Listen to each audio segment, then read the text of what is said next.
Alright, so we're going to get started on the model here of this, what's going to be a practice dummy for the midterm. So I'm going to go to the front view and I'll go to view and go to image plane, import image. I need to navigate to where that image is. I don't have a project folder for this particular project, so I'll just stick it into my 3D Foundations folder later.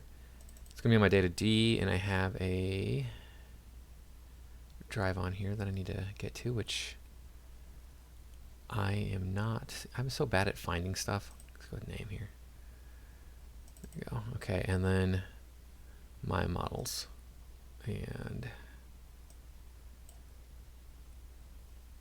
it's on here. Let's go with name so you can more easily find this.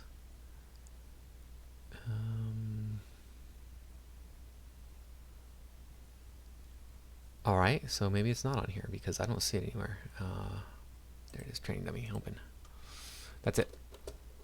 Apologize about that. Took a little bit long to find that, but I'm going to move it off center so I'm not making things right on top of it here. And then I don't want to see my grid over here either. We have this that we're going to make. Alright. I'm going to start off with the poles in the back. Why not? Those will be easy enough to do.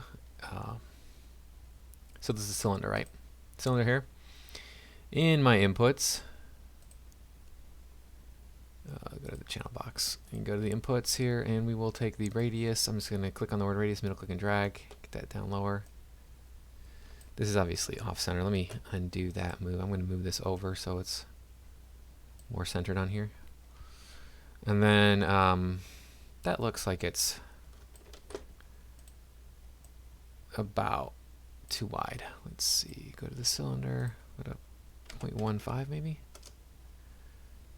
Is that better? Move this over so it's, yeah, that's about right. Okay, got that there. I don't think it lines up. I don't think it's even on in the same position on the top and the bottom. I rotated the image when I drew this, so let's go to we don't need this many divisions around. I'll do 12. That's what I kind of usually do. And then the height looks like we're looking at, we'll try 8. 8, maybe a little bit tall. Maybe a little bit. Let's see. That's about right. Okay, so 8. And we'll tilt it over so that it matches better, but I'm not going to worry about that right now. If you did want to add your normal maps onto it, you might want to add a few more divisions on the height. Don't need to have any divisions on the top or bottom, so I'm going to go ahead and type in a 0 here. And I'll end up just deleting those out because I'm never going to see them. Unless I'm going to have this thing fall over at some point in an animation and have the bucket fall off and then you can see the top. Or maybe have a break or something and then the bucket falls off, but otherwise you're never going to see it. So that being done, we can go to the other one. That'll be another cylinder. Rotate this over. And then we will change its radius to say 0.12 maybe. I don't know, just a guess. And then the height looks like it's going to be more like a 5 or 6. Looks like a 6. Looks pretty good. I'll do 12 here. We will want to add on, I'm going to add on some divisions on the height, just a couple maybe. We'll probably need to get more on there around the end because I'm going to split the end if I can. It's going to be kind of difficult, but we'll be able to split it. And we'll add a division on too, just to get that started in case we need that. So I can take these edges that I made here, and get a vertex I suppose, and we can just bring this down here. Do the same thing with this one here. Because it does get wider, right? As you can see, it gets wider here, so that adds a little bit of character to the sticks, to the poles, whatever you want to call them.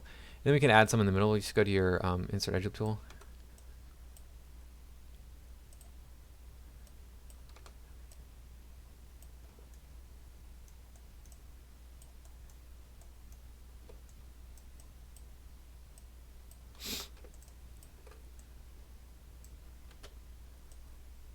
Move that out so it lines up there. We could go the other way. We go this way. It doesn't really matter which way. Probably this way, I think. I like that better. To make these splits in here, so go to vertex, grab one, just pull that down, push it in, push that in down there. You got that. You can't smooth this out. You can smooth out this one here. This will be fine. If I smooth this by pressing 3, it'll be fine. But as you see, this one here does not work that way. So to allow us to do that, what we need to do, let's undo here. Go back. Come on. There. We need to add on an edge loop here to hold that shape on the end. Same thing on the other end here. And I'll go to vertex. I can add the split in there. I think this one's going to be down here. There we go. So you have to have both of them, and then we can add this in. Go to object mode, you press 3. You see it doesn't lose that detail there. And then you can press 1, go to the vertex, drag this vertex into, that'll help hold that shape of that.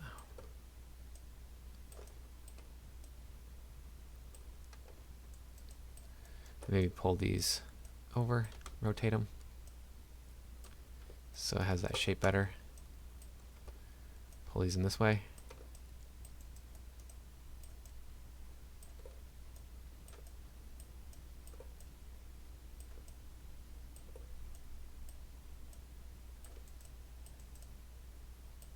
And maybe grab these two.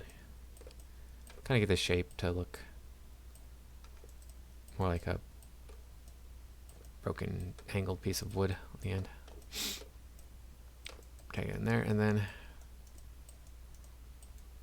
grab this over here, and then put this one in too. So we can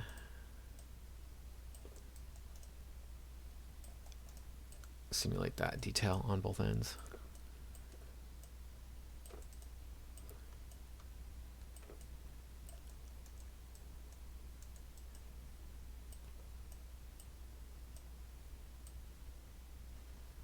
We can maybe drag these forward here so it gives it that different type of a shape. Rotate that.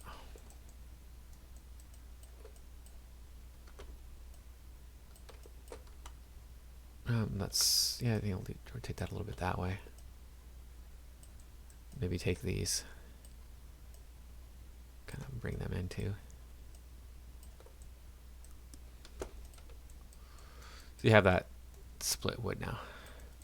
All right, so there's things you can't see on this model that we will want to add on, and those are going to be like some straps here and then around. Maybe both, go both ways. So you can add those on. This part here. This is going to be the most difficult part probably, is adding these straps on, and they're going to be a torus.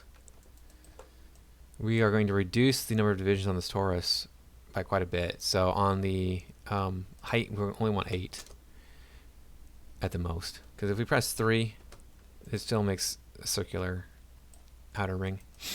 And then this one here we can go with like 12. We probably won't need that many, but we'll do that. So I'm going to get it into position like so, and then I can kind of reduce it and make it look more like the shape that it's supposed to look like to wrap around this. And to do that, we're going to go with our radius, our section radius. It's going to be at most a 0.1. It's probably going to be way less than that. Our radius is going to be 0.2. It's a little bit too small. Let's go with 0.35. Try that. And then we can kind of rotate this and get it into position. And then we have to make this fit tightly around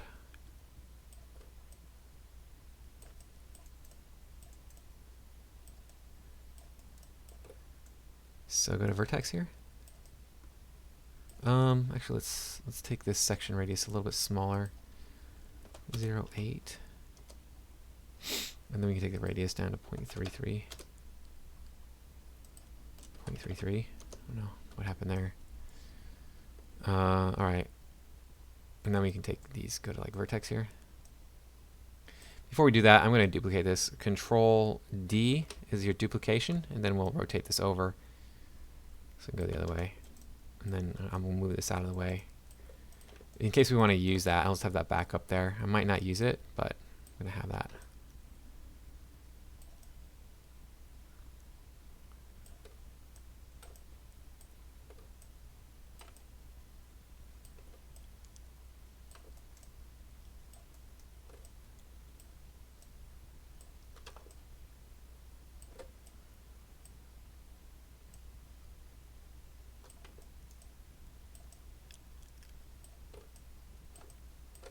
Give me both of these here. Pull those down. Take this one here, and we'll pull it down.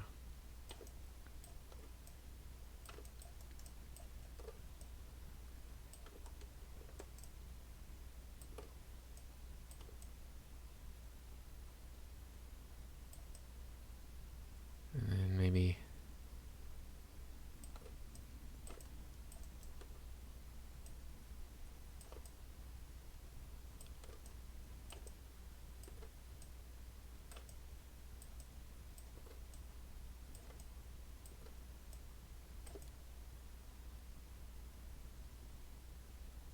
sure, why not? I think that looks all right. Let's get these. Take this. I'm going to try deleting this. I don't know if I... Yeah, I didn't think I could. This is going to collapse into the cross beam a little bit too much. So then we can maybe take this one here.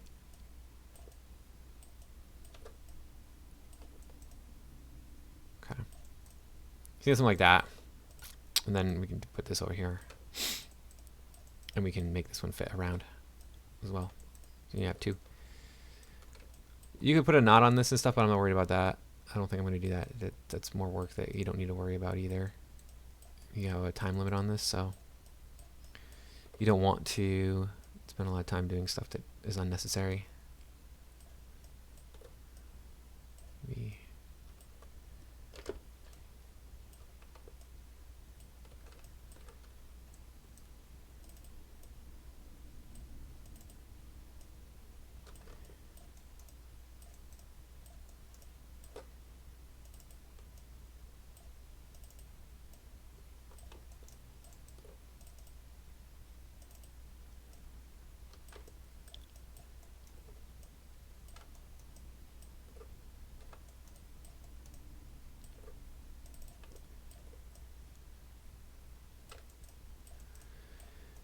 So there you go.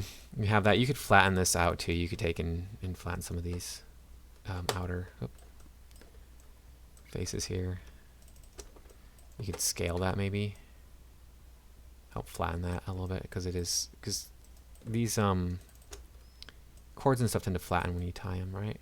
At least that's been my experience with them. Stuff like that. In this case, you can just scale it. It's going to be pretty straightforward that way.